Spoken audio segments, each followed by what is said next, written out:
Hello and welcome, I'm Raziel, and so it is Sunday, so let's look at what is next week's pre-orders. First one up is, well, it's all Tyranids today, and I'm saying Tyranids, not Tyranids. I've been saying it since I played Tyranid Attack back 30 years ago. I'm not going to make the change now. So, first things first is Codex Tyranids. Can we just stress one thing? That is exactly the same cover as 9th edition. I mean, there's no difference, really. I mean, none.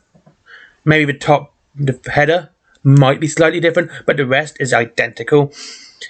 And the limited edition one, there's a limited edition one, and I'm not actually a fan of that artwork. It's kind of edgy, trying to be edgy, and copy John Blanche. I mean, if it was John Blanche, they would definitely mention that was John Blanche artwork. But they haven't mentioned that. So, yeah, I don't like the cover of the limited edition one. And the cover of the normal one is exactly the same as 9th edition. So, I don't know. And also, if you bought the index cards for Tyranids, I think you should get a rebate if you buy the codex. You should be able to hand your index cards back in and get some money off the codex. And finally, because like I said, I can't really judge it since I read it, if I buy it. But it's also dropped 6 pages from current edition. It's 120 pages in 10th, and it's 126 in 9th edition codex. So it's actually less pages too. And as I said, you will have to. It's replacing the index cards that you have, so they're no longer going to be useful. And it's 47 units in it, 6 for detachments, with unique abilities and rules enhanced. Basically, it's a codex, right? And I can't really judge it until I've read it, and that's it. Well, next is the models, the non-emissary. It's not too bad. I mean, I don't like this look of the brain on the outside. It reminds me of Mars Attacks a lot. And I know it's meant to be look psychic, but it really does make me think they go, nyah, nyah, nyah, nyah, nyah. Yeah, we come in peace, nyah, nyah, nyah, when they murder everyone. That is what Tyranids do, apparently. Anyway, so yeah, that's not too bad. I do like it. It's a nice big model. It's kind of cool. It's pretty cool. I don't mind that too much with this base because it is a major model. It is a nice centerpiece. So having that sort of tactical, squirmy thing, yeah, not too bad. That's cool. And you can make a non-assimilator and as well. Like I said, they look pretty cool. They look Tyranidy. Wouldn't say no to having one of these in a Tyranid army. Looks cool. Yep, that's all I can really say. Next is the Death Leaper with its skirt on. Yeah, I don't like that cape. It looks silly. Yeah, but I mean, Death Leapers are pretty cool. I just don't think it needs that. So if I was to make that, I would definitely not give it the skirt. I would drop that completely. And it looks like you don't have to have it because it looks like you can make 3 different models out of this. You can make the Death Leaper, the Lictor, and the Neurolictor. The Neurolictor looks really freaking cool. The Lictors look cool. The Lictors always look cool. It's always been a cool looking model. Sorry. Wait, I don't think you can make the Neurolictor out of this one, actually. But it looks like you make the Death Leaper and the Lictor, and the Neurolictor looks pretty cool. Again, it's got the exposed brain, so it looks like it's going to hack you to death. But yeah, it looks pretty cool. Yeah, kind of great. I like the wave of tail is. I would honestly, with this one, I would get rid of the tactical rock and just have it. I'd either have a person there, like a space marine that is just like constricted, or just have it there. So it would give it a lot of movement if that rock's not there. It would actually give it a lot of kinetic style as it's actually uncurling rather than uncurling around a rock. It looks like it's actually stuck to rock. But yeah, I would try and remove that. That would be what I would do. Next is Gene Stealers. Some are on tactical rocks, some are not, but I've got to say, they got 2 different heads, and you do actually get 2 more models than you would in your previous box, so it's not too bad. They look like the old school Gene Stealers, so they haven't really changed design that much. A little less posable by the looks of it. Remind me of the Space Hog ones when they just had the 2 sets of arms rather than having the arms posable. They're pretty cool. I mean, they look like Gene Stealers like they should do. They haven't really changed.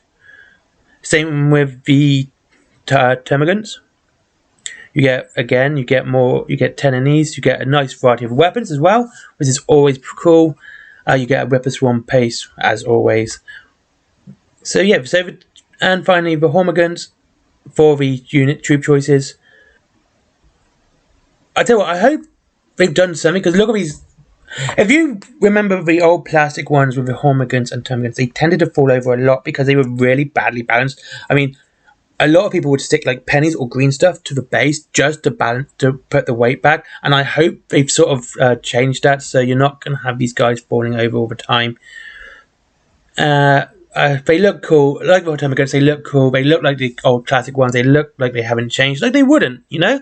Why would they change? That basically, they do what they need to do. Even lore-wise, they wouldn't have to. And now we have the Biovore. That's actually a nice looking tank. And I like the old school Biovore because it had a lot of character to it. But this does look like a nasty bug with a cannon on its back.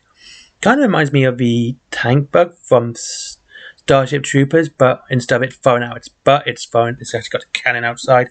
And yeah, it looks pretty cool and can't complain.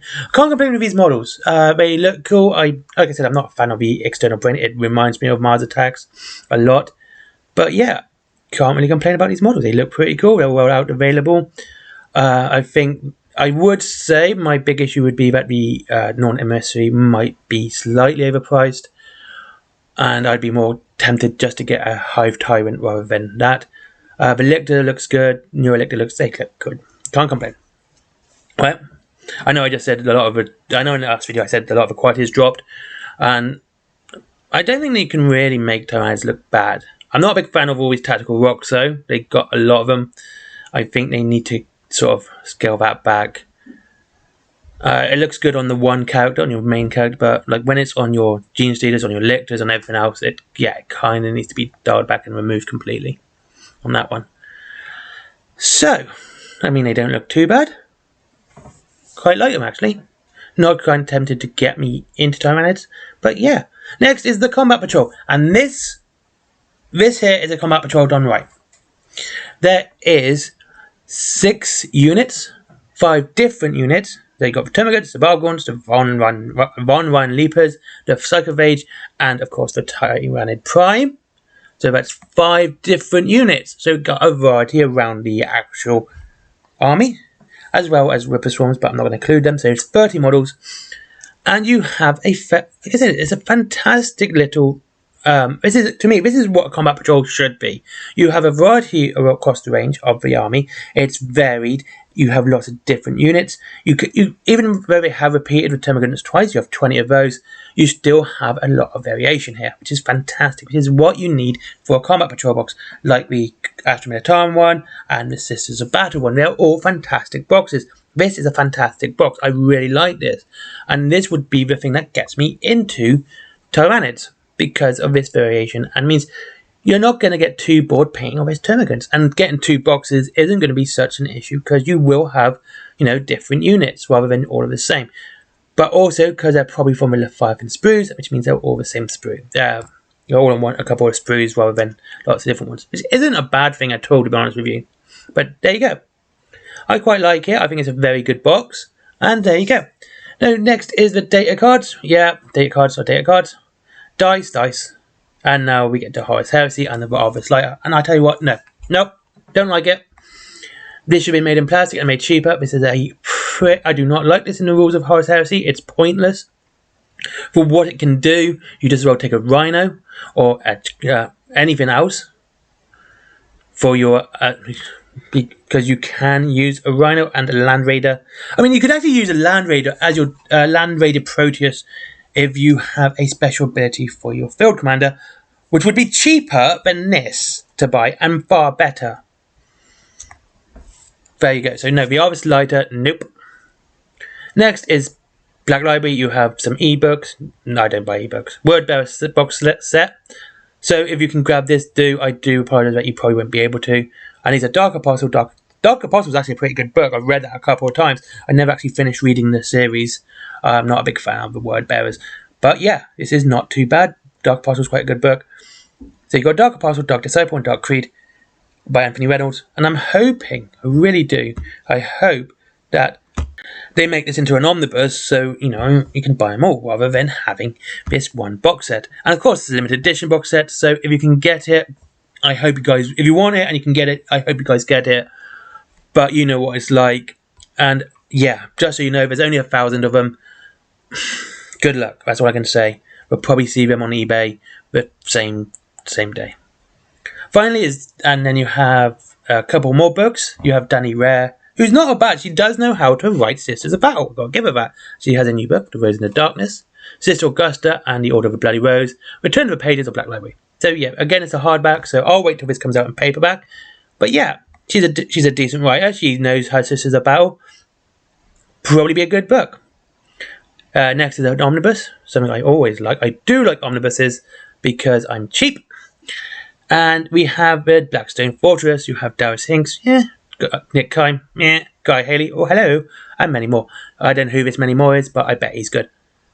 So yeah, you have the short story anthology, 2 novels, and 2 extra short stories.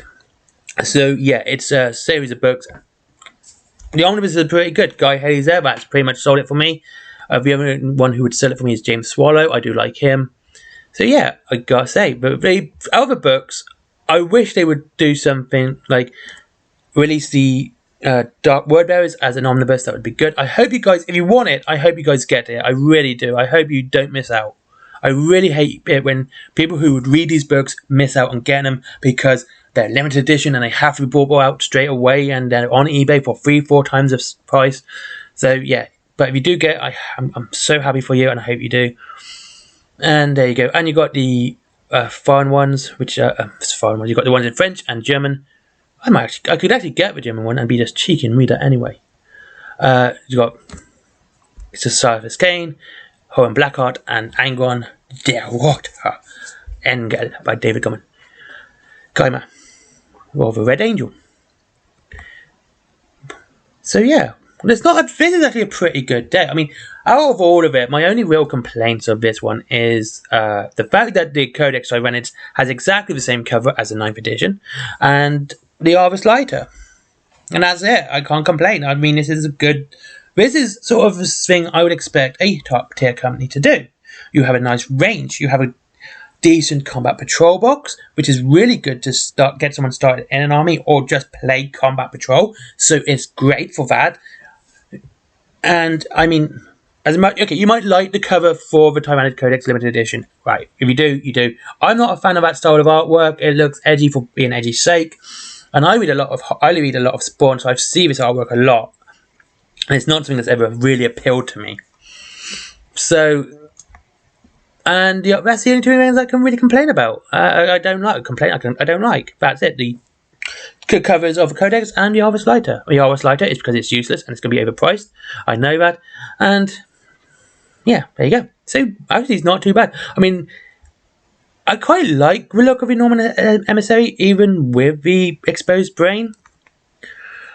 But I gotta say, it wouldn't be something I would take. I would probably take a Hive Tyrant. I do prefer a Hive Tyrant to that. I think a Hive Tyrant is a bit more iconic. I might have to read the rules for the Norman Emissary beforehand. And I don't think I could ever find any sort of synergy with it in my Tyranid army. But yeah, that's it. I hope you guys liked this video. I really enjoyed it. I mean, that does show you. Well, this shows you that Games Workshop can do something well when they want to, and when they should do. But we are not seeing that a lot lately. Thank you very much for watching. I hope you enjoyed this video, and I'll see you all again in the next one. Link to Wayland Games if you want to save money on your Warhammer or get started on your Tyranids, and so you can actually save money on your Tyranids prior to that and get started. Get the starter set. That's a good way to start. And then we of course, we have Forbidden Planet, if you like comics, my comic as well, which if you like dark edgy horror, and my merchandise, which is not so full of dark edgy horror, and finally Patreon. But as always, treat yourself to something nice first, and I'll see you all in the next one, and goodbye.